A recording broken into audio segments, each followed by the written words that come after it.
What is up, everybody? Welcome to the August Action VFX live stream. We're going to hope this one can actually stay rolling and not get banned again. We shouldn't. We've taken all of the precautions, but here we are. So welcome, Wyatt. Welcome, Tom. Or not Tom. I'm so sorry. I'm so used to doing this with Tom Zach. How are y'all doing? Doing good. How about you? Doing great. Doing great. We have got a chat warm-up question for y'all to go ahead and get the conversation rolling. Why will you throw that up for us?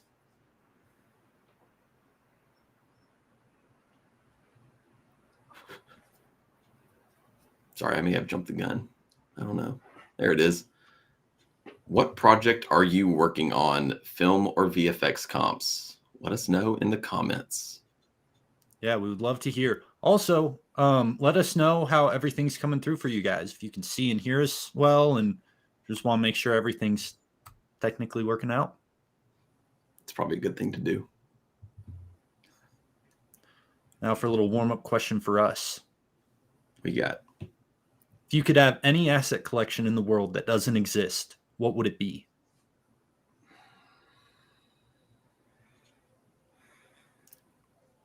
Okay. I have an answer, but Zach, do you have an answer first? You go ahead. I'm still pondering this one. Okay. An asset collection in the world that doesn't exist.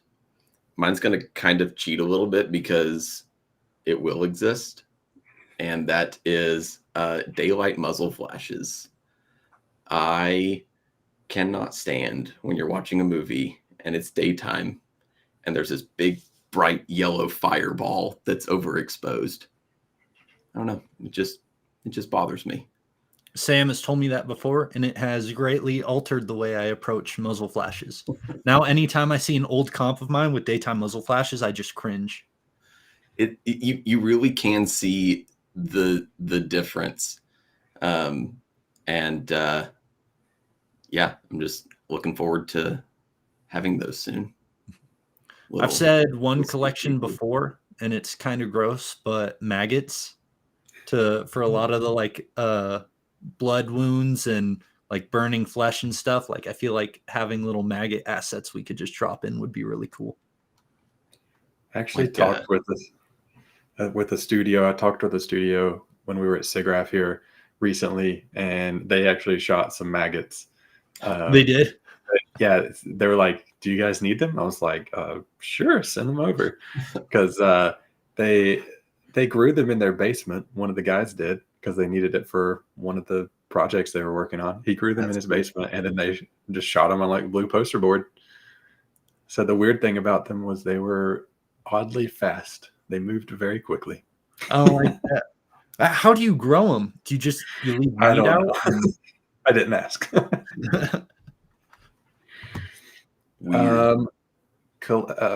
An asset collection that I would like to see would probably be a collection of like footstep elements of just all different kinds. Something that could be easily used in all different types of surfaces, dirt, sand, water, etc., that you could easily put on. I think it'd be really useful, especially for CG artists who are working with CG renders, VFX compositors working with CG renders, because you think of like if you had a horse running or somebody running through dirt or sand or whatever that's done CG, you can get some really nice natural interaction with the ground, because that's something that lacks, or you have to do some pretty fancy simulations that are very time consuming. So I think that would be something really useful. And also for like green screen work as well, right? Because that's a place where comps fall apart very easily when you see that there's no interaction between the ground and the person walking because it was shot on green screen. Mm-hmm. That's a really good idea. I never would have even thought of footsteps. Yeah, it's like one of those that should be pretty simple in the sense of like it's nothing fancy per se, but I think it would be really useful. Someone said office furniture falling out of a high rise. That would be a fun one to film. That would be a really fun one to film. Burning office furniture falling out of a high rise. There we go. Burning office furniture. I've heard of people using smoke effects sometimes to simulate squibs. Mm-hmm. Yeah, rather than tinting a dust effect red, we have blood mist assets, and I would probably go with that instead. Agreed. I think you'll get a much more realistic look out of using, because we actually shot those with like red compressed liquid, didn't we? So like actually looks like those. They were shot with water, actually. Oh, yeah. Nice. So we did post work to make them look like blood. But for the sake of getting a really detailed, clean key, we shot it with water that was backlit, and we shot it on black so that you'd get a lot more of the fine particles that would be extremely difficult to key with a green screen. There you go. I'm seeing in the chat a lot of people are mentioning the short films they've been working on. We would love to see them. If you're on Discord, we have a share your work channel where we would love to leave feedback and be able to check out all your guys' projects. I'm always looking for more aerial explosions with no noticeable gravity for space shots. That's interesting. Never really thought about that. Space explosions. Yeah, actually, our aerial explosions, they don't have a noticeable gravity or anything. They are like a 0G explosion. So we do, and you may be saying, Ross, you may be saying that you're looking for even more variation there, which I totally get. But yeah, they are 0G, so they're not rising up like with the heat, and they're also not falling down with gravity. And if you want more variation within those, we do also offer those as 3D models. So you can take them and twist them and pivot them and change them however you want, so that you can use the same one over and over again. You just flip it around, spin it upside down, whatever you need to do to get sort of that different look if you're looking for just more variation. There's a lot of good suggestions. Everyone's got great ideas. Now we know what we can shoot next. But moving on to a few of our new product releases. We only have one new one that's come out so far this week, but we have another one coming out, and that will be our Dripping Blood assets. We released Volume 1, which is pretty sick. We have Volume 2 coming out Friday. I played around with these a little bit because I made the thumbnail that went along with it, and it's right up my alley because I love playing around with blood, and it's just super fun to be able to layer that into shots without worrying about actual blood getting all over your set, like staining the carpet and getting on the walls. So having this as an option is really helpful. Yeah, and the assets look incredible. And you can see it within the thumbnail here. That's so realistic and so cool. I love these. Yeah, we've had fun shooting these because they're all shot for real. So it's not CG or anything. You're going to see all the nice details of the blood like dissipating on the surfaces as it moves and thinning out. You'll get all the blood dripping off the edges, and we have a ton of different variations with this. So we have things that are used for blades, like what you see in this photo here, that are specifically shot with the blade either angled or the blade straight down. And these can be used for like smaller blades like this or larger, longer swords.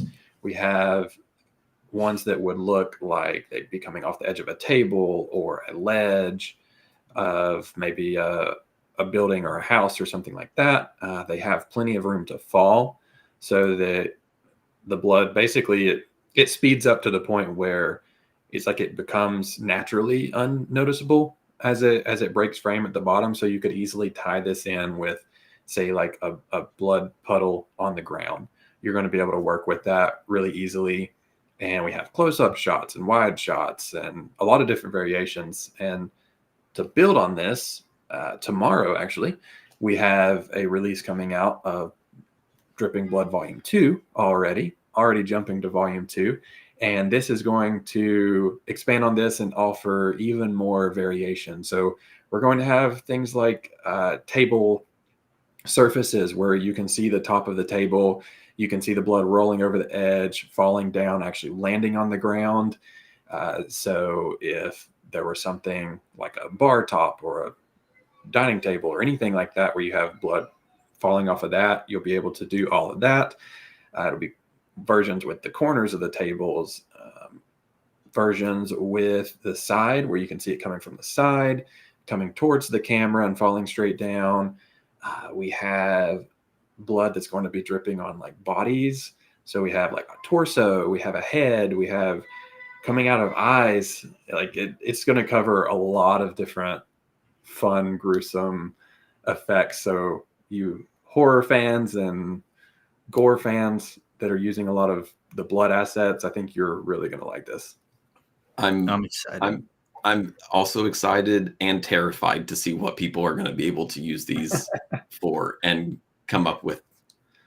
Yes. If any of you guys want to play around with these assets, make something cool and share it with us, and we'll try to show it on stream as long as it doesn't get us banned. Yes. But going on from there, we've also got some changes to the Essentials catalog. As of right now, available in August, we have the Blood and Water 2D assets, and these will be leaving soon, as well as our 3D Blackhawk helicopter. And so make sure you guys go grab those while they're still available, because in September, we'll be moving on to Bleeding Fabric for our 2D asset and slow motion muzzle flashes for our 3D asset. And again, since I love playing around with the blood assets, this is one I'm really excited about. I love using this on fabric. It adds so much detail to like any gunshot wound, or if someone's lying bleeding out, and you don't have to sacrifice a shirt for it. Wyatt, I'm starting to think that you're the one picking all of these Essentials catalogs because there's a lot of gore. They gotta give something to complement the muzzle flashes. That's true. Yeah, I guess there is quite a bit of blood. The blood in the water is really cool. Very unique effect. It is. I love those. Yeah. And then we also want to touch on, we have our new course coming soon, September 2nd. We have sign-up links for that. So we want everyone to check it out, get pumped, get excited. Yeah. And then, oh, what were you going to say, Sam? I was just going to throw our little tagline in there. If you want to become the compositor that studios can't afford to lose and that studios want to hire, this is the course for you. Exactly. And then we also went to Siggraph. Had a few team members go there. We didn't. Zach but did. 4 people from Action VFX went to represent, one of them being Zach.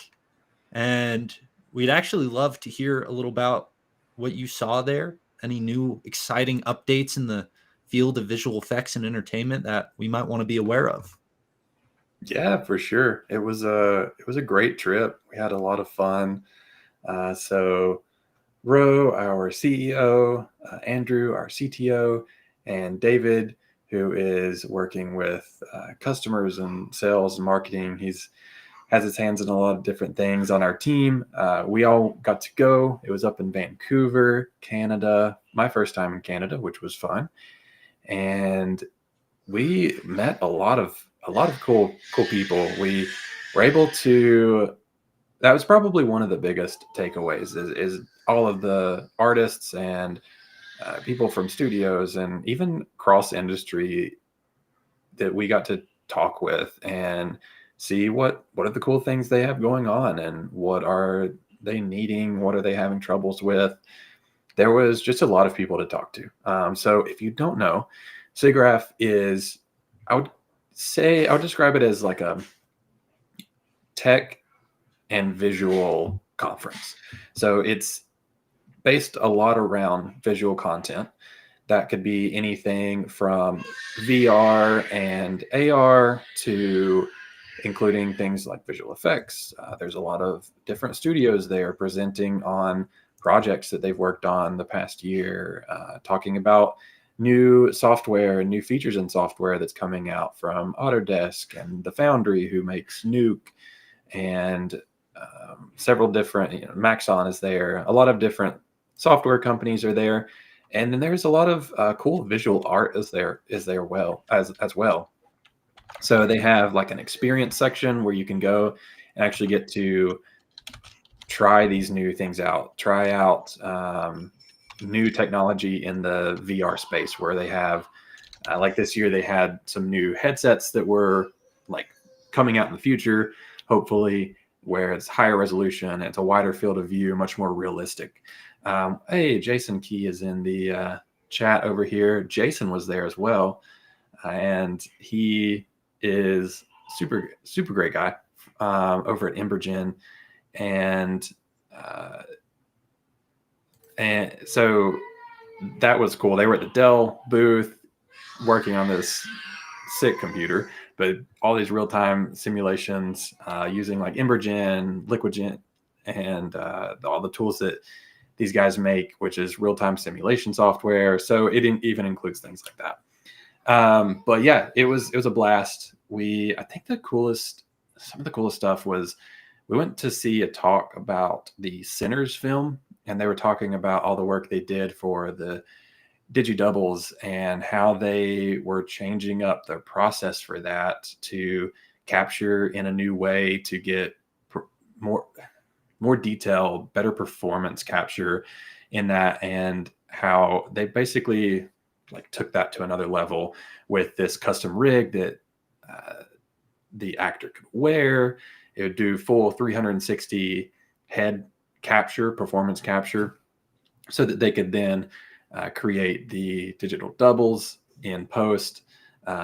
Even one cool thing they were doing with one of the teams that was doing some of the wounds and stuff, like just the way that they sort of got down to just, hey, whatever works. Like it doesn't need to be this fancy extreme setup. Like we can do some of this stuff in a simple way.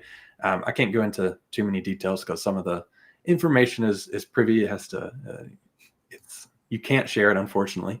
But that's one of the benefits of being actually at the conference, is you get some insider information that you're not going to hear anywhere else, which was pretty cool. Very cool. That sounds like it was a lot of fun. Wish that we could have gone and got to see all the same insider secrets and hang out with some industry folks. Yeah, Roe was the one I actually saw Sinners with. I was there on the product shoot, and one night me and him went and saw the movie. Oh, yeah. Yeah, nice. That would have been cool to see the breakdown. The visual effects were really cool in that, especially for the two Michael B. Jordan's twin doing the duplicating effect. Yes. Yeah. On from there, or what? I did see Thomas jump in. It's his birthday, so I think we should give a quick shout out to Thomas. Oh, shout out Thomas! Happy birthday! Do you want us to sing the song? I think Sam's offering to do a solo. I'm not. I was gonna offer for Wyatt to do the solo.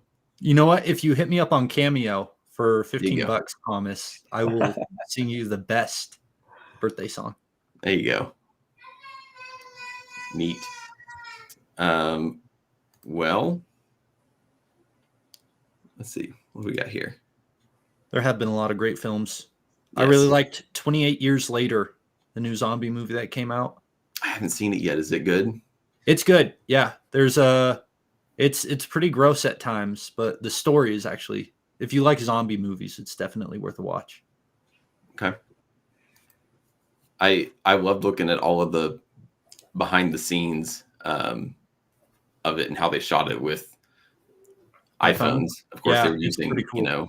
Really expensive cinema lenses on it as well. So it's kind of a misnomer, but it looked really cool. Yeah, highly recommend checking it out. But from there, or what were you going to say? They shoot the first 28 Days Later with some different tech as well. Like it was more in the consumer level tech as well with the first early Canon.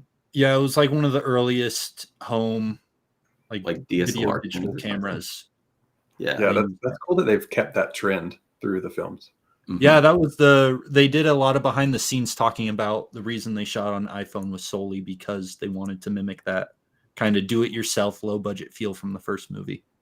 Another movie, have you guys seen Open Water? No.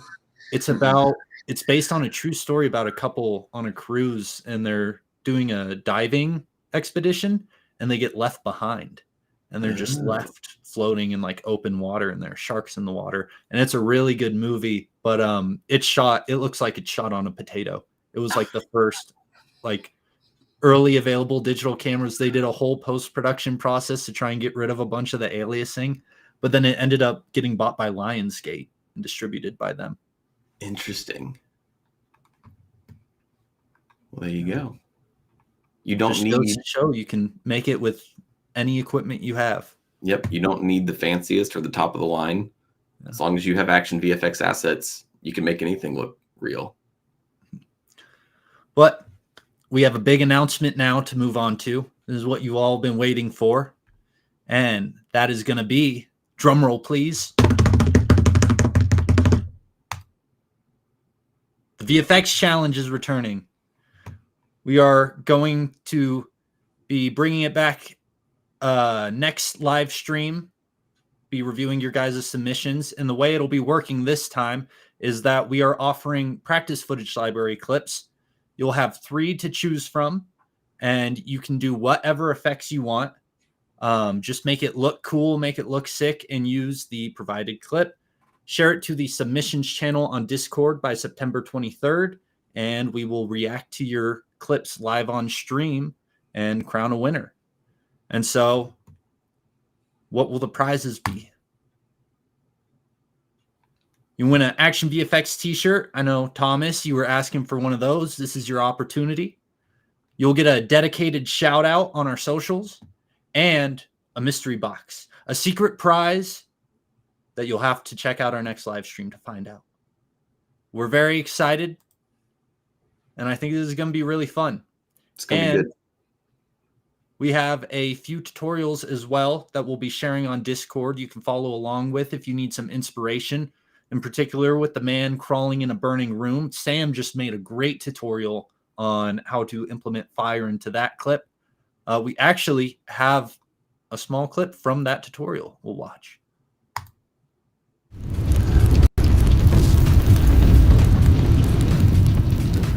This fire scene was built entirely from stock footage, no CGI and no simulations, and I'm about to show you exactly how it works. By the end of this video, you'll understand why most fire composites look fake and what you can do to improve your fire compositing. As an added bonus, I'm going to reveal one of my personal secrets that not only helps your elements feel as though they were captured in the camera, but also helps your scene feel entirely cohesive. But before we can get into the fun stuff, let's go ahead and get the foundational elements out of the way. Yeah, it's a tutorial, but it's not quite exactly like a step-by-step, let me walk you through how I created this tutorial. It's more of an informational tutorial that really helps you to understand how to composite fire realistically in like dark environments. And yes, Ross, you do have to work for your t-shirt.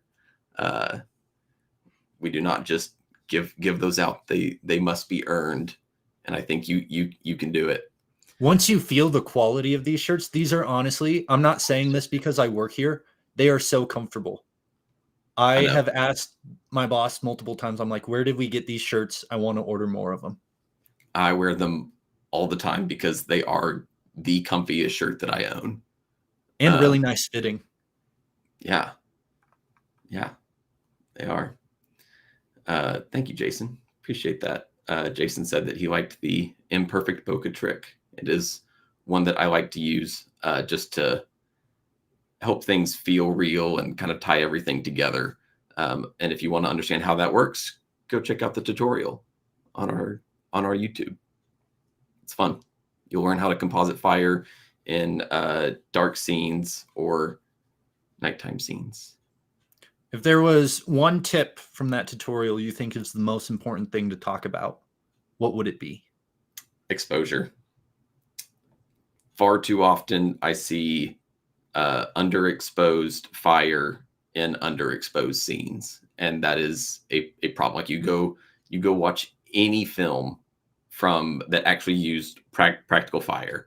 You go watch like Gladiator or Ladder 49 or any of these other movies that have a lot of fire sequences in them. And all of the scenes are properly exposed, but because they are in darker environments, the fire is the brightest element and it is always overexposed. So making sure to get the exposure of your fire right is really probably the biggest takeaway from that. And you include some really good visual examples of that in the tutorial. So I highly recommend everyone go check it out if they're thinking about working with that plate, because it is a lot of great useful information to make sure your final product looks as good as it can possibly be.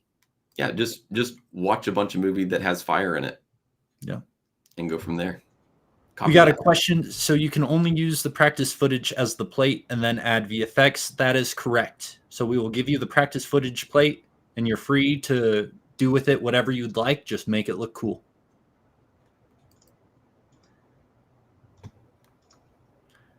But we can't wait to see what you guys make. We'll throw that graphic up again real quick just as a reminder. Submissions by September 23rd to the submissions channel on our Discord. And we'll be sharing more information about rules and submission guidelines there. And we'll also be discussing it more, sharing information on our Instagrams, YouTubes, LinkedIn, all our socials. So make sure to be following us everywhere to never miss a new detail. But now I'd like to take a second to throw it back to the community and look at a few user-generated clips we've gotten on Discord recently. Let's do it.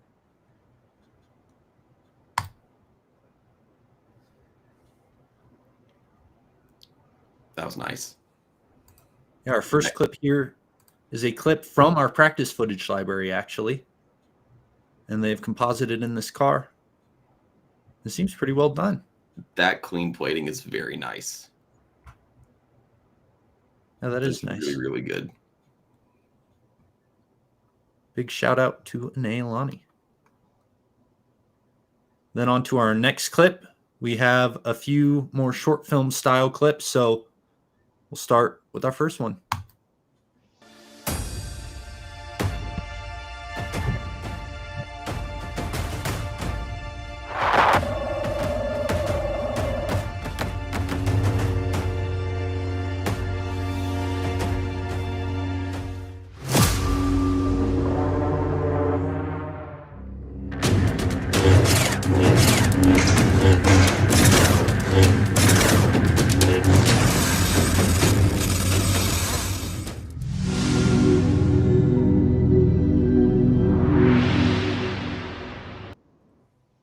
I love the sparks.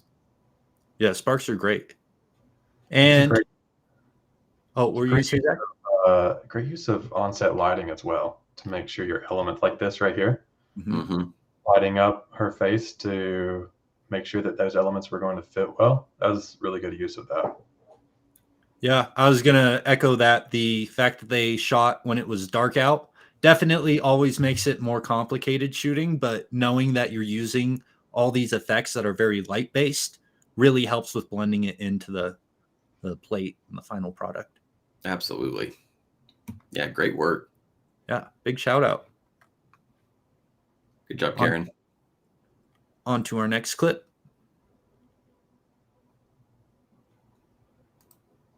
Since we found you little alien creatures in the crash site up on that hill, our lives have been pretty... I'm done. Amos, what you want about? Try to tell this sack of shit. I'm talking to Phil here, okay? Can I get my time, please? Oh, you named him Phil. Well, you named him Steve. Yeah, Steve's a big, strong name. So was Phil, damn it. I need you to consult me next time you name I'll him. do what I damn well please. Anyways, as I was saying, our lives have been pretty good. We've been on the run. We busted out of jail about 3 weeks ago, and that crash site was the craziest thing we ever seen. What does that say on there? P-R-O-N. Dr. O'Neill? Is that Italian? I think so. What do you mean you got a gun? At first, we were afraid. But turns out you little flying creatures are pretty cool. It didn't take long for us to become friends. And now we look out for one another. I mean, you got our backs in dangerous situations. I'm telling you, I can drink a full pail of milk in under 10 minutes. Ain't no way, brother. You got a small blood. Phil here said he'd record and document our rise to moonshine fame. You get in this field, this is how the magic is made, ain't it, Amos? Sure is. People are going to want to know the secrets of the grapes. Hey, be careful now. Yeah, Amos, I got it. Hey, and don't pour too much in there. Amos, I got it. Make sure you seal the lid. Amos, you always do this. You always got to chime in, don't you? I mean, this thing ain't even that sensitive. Oh! Hey, you all right? You all right? I think I broke a rib. And with y'all being doctors and all, you've been helping us out with our medical, which has been great. Hey, Steve, how come every time I force out a fart, I shit my pants? As I was telling Amos, this is going to be the start of a beautiful friendship. 1, 2. That was great. I love practical dummy stunts. Yes. Any comedy situation immediately elevated. I think one of the most impressive things was all of the where he would grab onto the drone and then it took him up and off and away, and then how he flew up against the tree. I love it whenever people do stuff like that. Cracks me up. Yeah, that's a long video too. This wasn't just a simple comp to throw together. This is a full story. Yeah, this is like a full skit. And it was hilarious. I laughed multiple. I love that stunt so much. And the effects are really well done too. They are. Yeah. And the filming on a iPhone really helps with that too. It just, I don't know. It's awesome. And everything's comped in really well. Yeah, this looks like it took a lot of effort to make. Yeah, I love those overlays. Mm-hmm. The graphics, that's great. That one's funny. On to our next one. Rerouting. When possible, make a U-turn. Yeah, that's not gonna happen. Hey, Delta, we need a route. Copy. Turn into the tunnels up ahead. Left up here.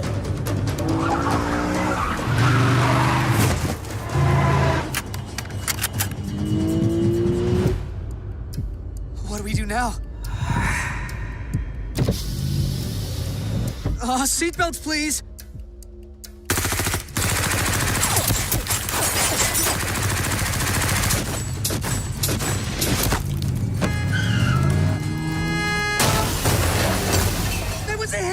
Sigraph spot.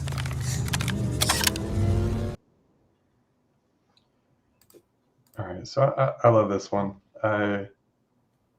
This one actually, so it's been out for a while. I didn't know you guys had it in the lineup, which is awesome. So it actually inspired some of the practice footage stuff that we shot.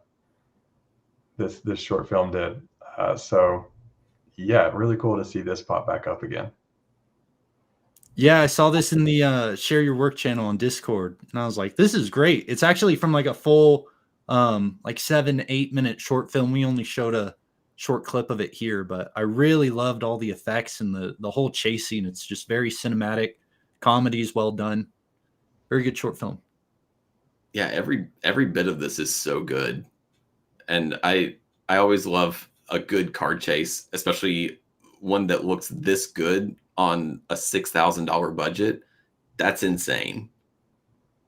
That is absolutely nuts. Like, yeah, I've done things for $6,000 that have not looked like this, and that's just awesome.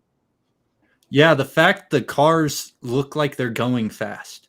Like the number one thing with like car chase short films, you can usually tell they're going like 15 miles per hour and just shaking the camera a lot, but everything looks like high paced and cinematic. The scene with the car crash is my favorite part, and I want to know how they did that. Was it like models? How? What did they do? I know they didn't just absolutely crash that car. I'm thinking it was 3D. You think it was 3D?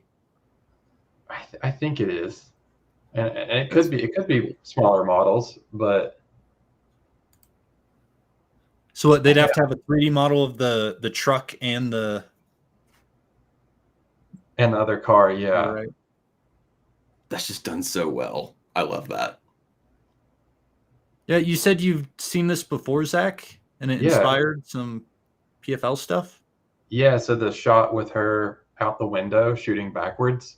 I know what shot you're talking about. Yeah, you'll notice a very similar shot in the practice footage library where we have a girl with blonde hair doing basically the exact same thing. So I fell in love with this shot when I saw this for the first time. And it was right before we were doing the practice footage library shoot. So that it was unplanned at the moment. And I saw this and I was like, oh, we have to get something like this in there. It just, the pacing of it, the high speed feel, and yeah, it just looked like such a great shot. So I definitely have to give it up to the team who did this. Maybe for one of our future challenges, that will be the practice footage clip we use. That'd be sick.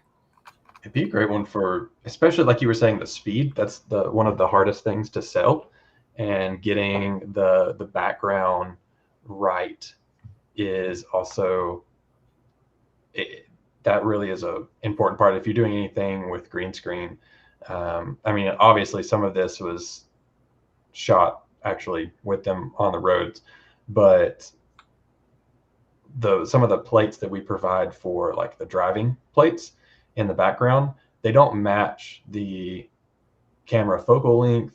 They don't match the speed that you're trying to sell in the final shot. So there's creative work that has to be done. It's not just put it together and it'll look right. So that's something that would be pretty fun to have as a challenge. Yeah, because I like that practice footage clip a lot. It'd be fun to, because with each challenge we do, I'm going to try and make something alongside with it. So if that was one of the options, I think I'd definitely do that clip, and it'd be fun to see how far I can push it, how cinematic I can get it. I love the action of the gun as she's shooting in slow-mo. It's so good. Did they actually use blanks for that? Do we know? I don't know. Like the shell ejection, the movement of the action, all of that. That right there. It's so good. That you're asking if that's practical, not CGI? Correct. It could be CGI. And if it is, that's very, very good. The animation on the slide is well done. Uh-huh. I think, does it go just a little too far back? I don't think so. I don't think so. That's right. Man, that is really well done. Yeah, I love the little puff of smoke with each ejection. It's such a small detail that a lot of people don't include, but it really makes a huge difference. And that is really nice. Yeah, I really like that too. The all the cracks in the blood splattered on the windshield. Yeah, one other thing film-wise this does really well is showing a lot of action and reaction in the same shot. Like that shot right there. A lot of the time when people just focus on shot of person with a gun, shot of bullets hitting something, it can get a little repetitive. But having it all in frame, just it really makes the shot a lot more engaging, I think. Oh yeah. So good. Yeah, cool stuff. You guys, please share anything you have to the Share Your Work channel. We'd love to see it and react to more of it in the next live stream. But also, don't forget to make something for the submission for the VFX challenge. If you guys have any questions for us, feel free to ask in the chat. We want to answer anything, clear up any confusion you guys might have, but really excited. Another little discussion topic I'd like us to go over. How do you stay up to date with the latest advancements in VFX?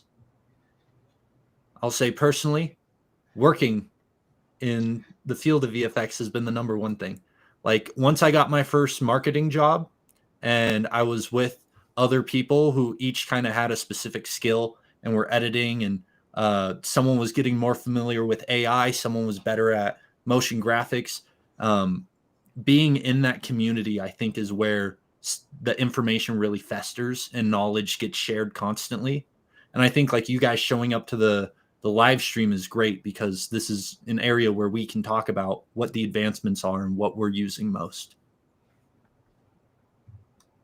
That's a big one for sure. Go ahead, Zach.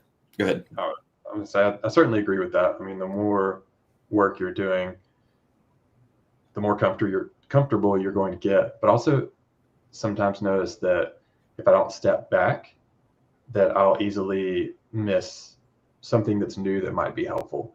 So I think stepping back and just taking some time to look at what other people are doing and look at one of the areas that I get new information is LinkedIn.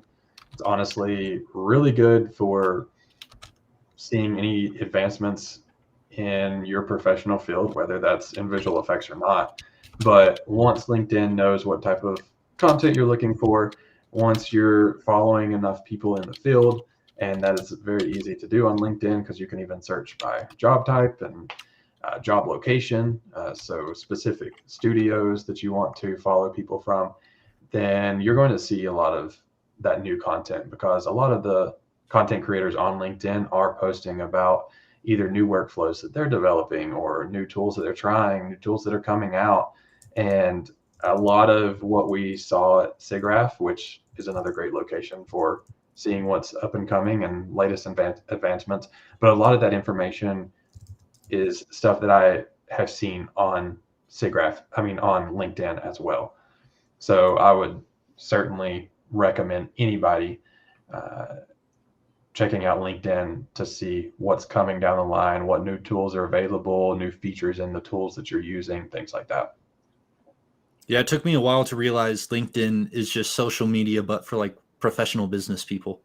Like if you just spend your time scrolling through that, you can doom scroll, but you're actually getting like informational videos out of it. So it's like an educational social media. Yeah, a lot of people get stuff out for free on LinkedIn, like especially if you're a new compositor.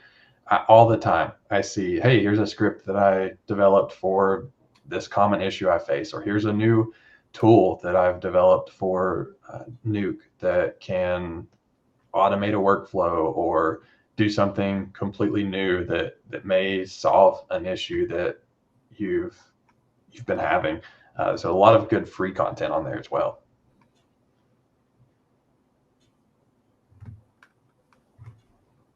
Sam, did you already answer? No, Zach stole mine. It was LinkedIn. that's where I glean most of the information, and for all of the same reasons as well. And you can follow all of the people that you look up to, and just see what they're doing and what they're posting. One of the coolest people on LinkedIn is actually here in the live stream, and that's Jason Key. He posts all sorts of incredible Embergen content on LinkedIn. So if you want to stay up to date with things like Embergen and other softwares, go follow the people that are building the softwares and using them. And that's where you'll learn so much. Yeah, and Jason's one of those really good ones that's very interactive with the audience as well. Mm-hmm. He will post, and earlier I think I said that he works at Embergen, works at Jenga Effects, and they're the creators of Embergen and LiquidGen and these other real-time 3D simulation and world-building softwares that are very impressive, definitely industry leading. And I've seen him post, like, he'll just go on and create something cool, and somebody will come on and comment and be like, hey, how can I make this? And he'll very quickly post, he'll actually share his project files and everything so that you can learn how he's building these things, but also get like a great starting point for stuff. Really cool guy. Yeah. I saw a question. What Discord servers do you guys think are good to find similar jobs as VFX compositor? I'll throw it back to LinkedIn. If you have a LinkedIn profile, you can kind of specify what your working background is, what kind of roles you're looking for, and then there's a jobs tab. And it's just all these lists of jobs in the field you're looking for. So I was always looking for like editor, visual effects compositor, and it was digital content creator, Action VFX. That's what popped up. And I got this job through LinkedIn. And so if you're looking for finding employment, I highly recommend that. I feel like we should be getting sponsored by LinkedIn after all of this. Can we push for like some sort of LinkedIn sponsorship? Brand deal. There we go. Yeah. We'll give away a free LinkedIn premium subscription to our VFX challenge winner. He's kidding for legal reasons.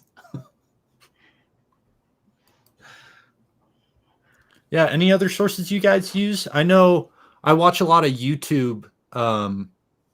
Obviously, the Action VFX YouTube tutorials are great. There's a lot of other great ones. Corridor Digital's VFX Artist React. I love that series. And Film Riot. I watch a lot of Film Riot. Do you guys watch either of those YouTube channels? Yeah, I watch a decent amount of Corridor and Film Riot. Corridor is really good because they'll actually sit down with a lot of the people that did the effects, and you can learn from them through that platform. He just did the recent one with, they just did the recent one with Seth Worley about his new film Sketch. And Seth actually went into detail about how he made all of the monsters and how he worked with different companies to make all of the different like little red creepy crawly monsters. And it was really neat just to learn that there's these different areas of technology that they're using that like aren't supposed to be used that way. Like they used particle emitters to build the monsters themselves. And that's something unique and interesting that not a lot of people would normally do. Usually you would just go straight to some sort of 3D model, but it was very, very neat to just learn those kinds of tidbits. And yes, the Corridor guys do wear our shirts a lot, and they love them for the same reasons. They're very soft. Very soft. Yeah, and one other way, and I've seen this in the chat, Joe has mentioned a couple of times, just in-person networking events. Mm-hmm. If you're able to live in an area that has networking events for your industry, for the visual effects industry, it's a great place to also just meet people doing cool stuff, to see like it's a lot more personable when you meet somebody in person, you can actually sit there and talk with them. You're going to, I find, the conversation progresses much faster, and you're able to really have a great conversation, meet some industry contacts that you can reach out to about jobs in the future. They may reach out to you about a job, but also just teaching and seeing what each other are doing is a great way to learn. Yeah, when because we all work remotely, but there's a few of the action VFX people who are based in Tennessee, so they've been able to work with each other. But when I went to the shoot recently, actually getting to go and be in person with everyone and talking to everyone, I feel like was one of the most like beneficial experiences I could have had. Like going out with Sam we went out just on our own and filmed daylight muzzle flash references and just seeing like how he moves his equipment around, how he sets up a shot, how he'll angle it for specific reasons, like to get the smoke to show up better and all that stuff. Just watching other people's processes and being able to talk to them while they're doing it. That's what I love most. And so like networking events like that is where you can go and get kind of like a dip into a larger pool of like what all the biggest industries are doing at that moment. Mm-hmm.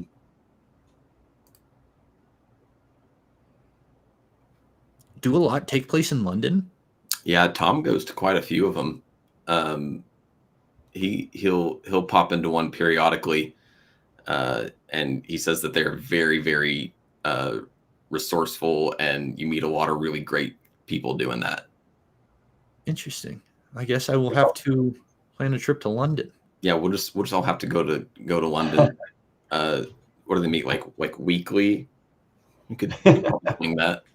You probably know anybody with a private jet that can fly us over there. My sister has her pilot's license. Hey, there we go. We'll just have her fly us. We'll be in a tiny little like puddle jumper. I love it. That can't get to London, but hey, maybe. We'll crash halfway in the ocean and then take a boat the rest of the way. Oh, Tom can just come pick us up. So Sigraph there's a lot of local chapters for Sigraph as well in a lot of cities around the world. So also check that out and see if there is a local chapter, because I know in Vancouver, I was talking to one of the guys that is in charge of or on the board of one of these local chapters in Vancouver. And he was saying that they did meetups like monthly. They have a lot of people that would be very valuable to meet, and that they're very active in Vancouver. He was saying they were probably one of the most, if not the most active chapters, but there's Sigraph chapters all over the world. What was the area like? Was it like, is there like productions going on? Is it like a big tech hot spot? Yeah, there's a lot of filming that happens in Vancouver. It's really cool because their city can be faked for a lot of other cities that are famous.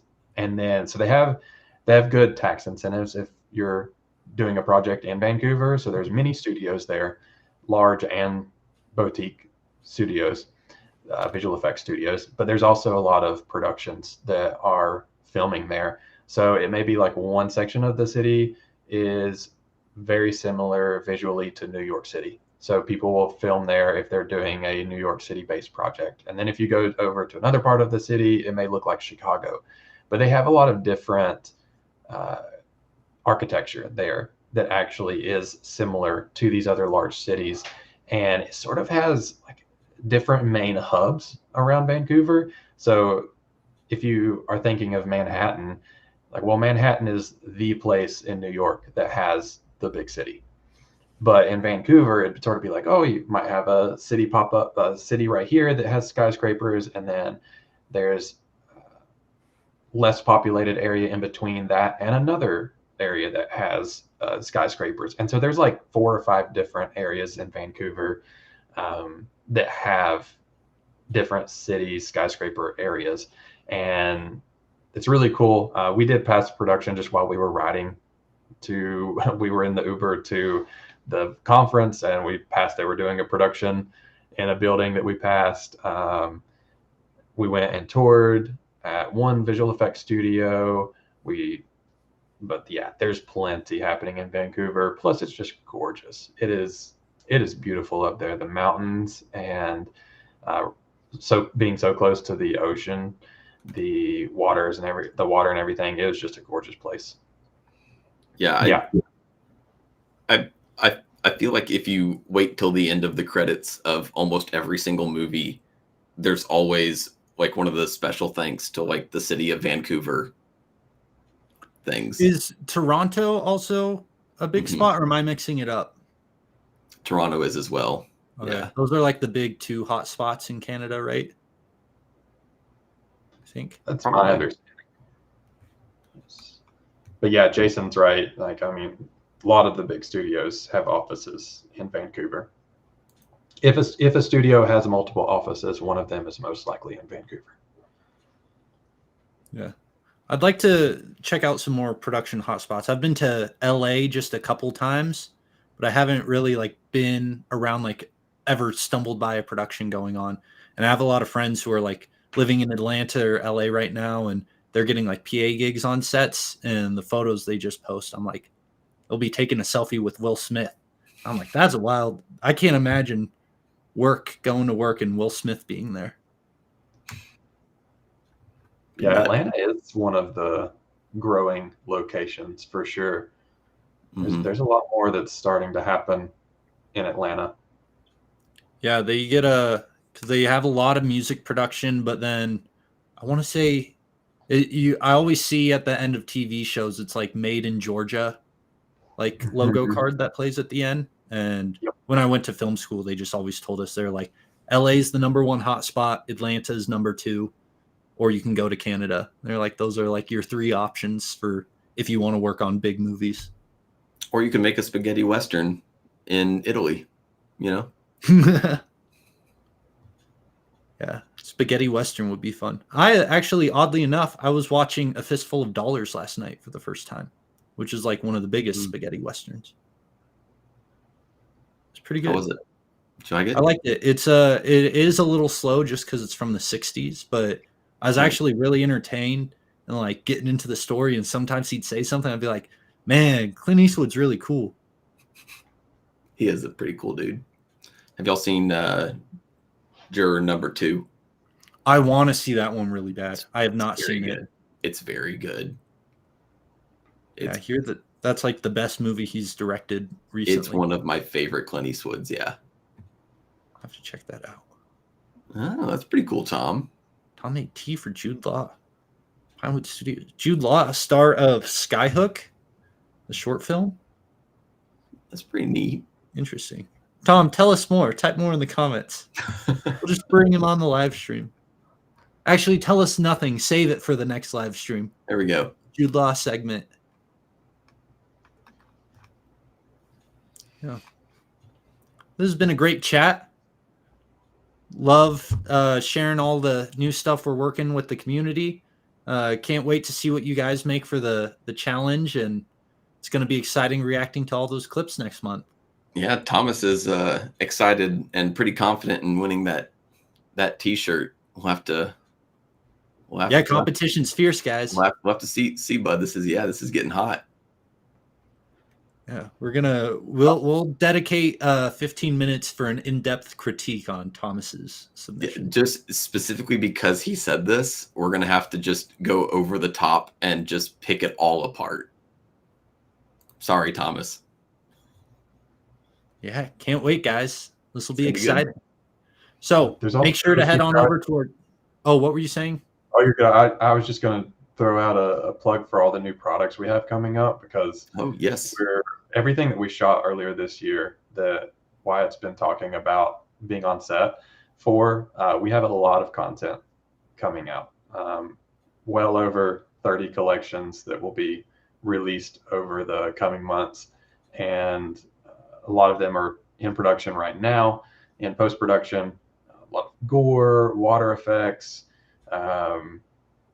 some dust elements, new muzzle flashes like Sam was talking about. There's a lot that's coming down the line, so definitely keep an eye open for new product releases. Zach, really quickly, what are your top 5 favorite ones now that you've kind of had a chance to like look at the footage after we filmed it all? Because like Wyatt and I, we only have context of actually being there and seeing them live, but you get to see kind of what the final result is going to be based upon that. What would you say are your top 5 that you're most excited about coming out? That's a tough one. So I will say I haven't gotten to go through all the footage yet. It's a lot. It is a lot. I can't remember if it was like 40 terabytes worth of footage or something that we ended up with. It was a lot. So there's a lot of content I haven't gotten to look at yet. I know the water content is going to be pretty great. Like we have a lot of just miscellaneous different splashes and water interactions, things for moving boats with boat waves and water foam, bubbles, a lot of stuff that we shot for real. And so that's going to be some good stuff. Like I mentioned, the gore, I'm pretty excited about some of the gore that we have coming out. We have some new wounds coming out, and one, they look disgusting. But 2, we actually shot lighting passes on set. So you will be able to get, basically it's like CG lighting where you have your render passes, but we shot it for real. So we did a multi-light setup that we turned the lights on and off individually, which allows you to composite the lighting to your set and to match your shot in post. But it was all done with real assets.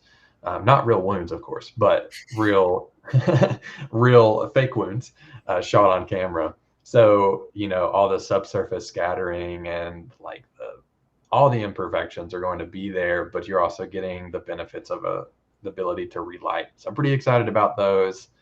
And the muzzle flashes, I'm pretty excited about. I know we already have a lot, but Sam already mentioned the daylight version that we're going to have.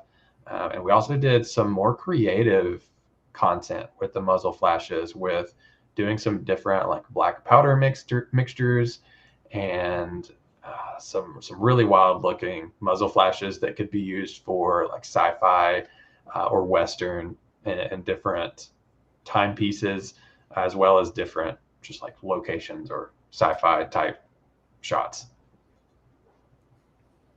Yeah, it's going to be really, really cool. I'm excited to see how all the products turn out and all of the hard work and late nights from set and why it's near hypothermic experiences and my sore bottom from sitting on That's right. Your poor sore bum. Wyatt was a trooper. For legal reasons, he did not have hypothermia. He was safe. Everybody was keeping it. He was a champ, though, man. This guy was. The water products are a huge thanks to Wyatt. He did so much. I'm excited to see those when they come out. I'll have to do a little test comp of me in a pool getting blown up. There you just go. Like full circle. That water was cold. I did not fully believe it until I had to get in there and do it, and that water is cold. One last thing I want to address before we go: when are we doing more AVFX Hangout? We have been getting requests, and we are planning on bringing those back soon. We'll have more information coming soon to update you on, but we hear you loud and clear, and we'll be providing more information. Stay tuned. Stay tuned. Stay tuned. Yeah, great live stream. It was a pleasure getting to see everyone. It was fun talking to the chat. And don't forget, VFX Challenge is coming back, so make sure to go download a practice footage library clip from our academy, and we'll see you guys next time. Sounds great. See you, everybody.